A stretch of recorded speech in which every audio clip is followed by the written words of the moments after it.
अबोध यानी बिल्कुल नासमझ बच्चा जो होता है, या किसी स्ट्रगल से जूझ रहा बच्चा, या इवन पशुओं को भी हम ऑब्जर्वेशन मेथड के जरिए पढ़ सकते हैं। तो ऑब्जर्वेशन मेथड में प्रवेश करने के लिए उसके कुछ मुख्य बिंदु हैं जिन्हें हम मुख्य तत्व कहते हैं, यानी कि कुछ मेन एलिमेंट्स हैं जिस पर हमें खास तौर से ध्यान रखना होता है अगर हम ऑब्जर्वेशन मेथड से किसी भी व्यक्ति के व्यवहार को पढ़ना चाहते हैं। ठीक, चलिए सबसे पहले व्यवहार का प्रत्यक्ष अध्ययन।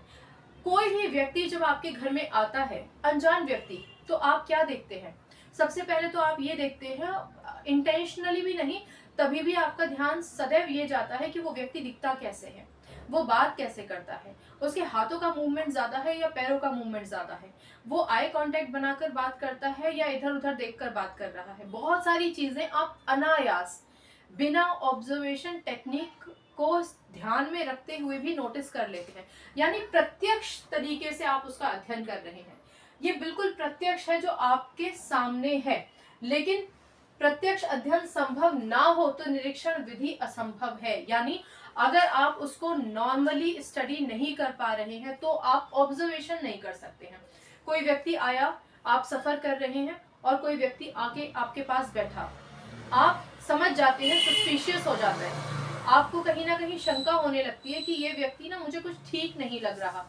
क्यों? क्योंकि आपने शायद उसको बिना बिल्कुल आई टू आई कांटेक्ट किए देखे भी उसकी एक्टिविटीज जो आपने हल्की हल्की नोटिस की, आप उससे समझ गए कि वो व्यक्ति कैसा है। यानी ऑब्जर्वेशन जब तक आप नहीं करेंगे तब तक आप इस फैसले पर नहीं पहुंचेंगे कि वो व्यक्ति किस तरीके का है। तो अल्टीमेटली किसी भी व्यक्ति का ऑब्जर्वेशन करने के लिए वो प्रत्यक्ष होना चाहिए, आपके सामने होना चाहिए, भले ही बिल्कुल सामने हो या फिर आप जैसे कि डिफरेंट इंटरव्यूज में, अब तो पॉडकास्ट हो गए हैं या अलग अलग माध्यम से आप उनकी कहीं बातें सुनते हैं, उनको देखते हैं। ठीक है ना? चलिए, फिर निरीक्षित व्यवहार को नोट करना। अब ये बहुत ज्यादा जरूरी है। आप अगर पर्टिकुलरली किसी भी व्यक्ति को पढ़ना चाहते हैं, उनके बिहेवियरल पैटर्न को पढ़ना चाहते हैं और आपने उनको बताया नहीं, उनको स्वतंत्र छोड़ दिया, तो अल्टीमेटली आप एक दूर से अगर आप उनको देख रहे हैं और उनके बारे में कुछ नोटिस करना चाहते हैं तो अल्टीमेटली आपने ऑब्जर्वेशन किया। ऑब्जर्वेशन करने के बाद आपको उनके व्यवहार को तभी ज्यों का त्यों नोट कर लेना है। ठीक है? कोई व्यक्ति चल रहा है, अचानक से एक आवाज आई, तो उसने कैसे रिएक्ट किया। ठीक है?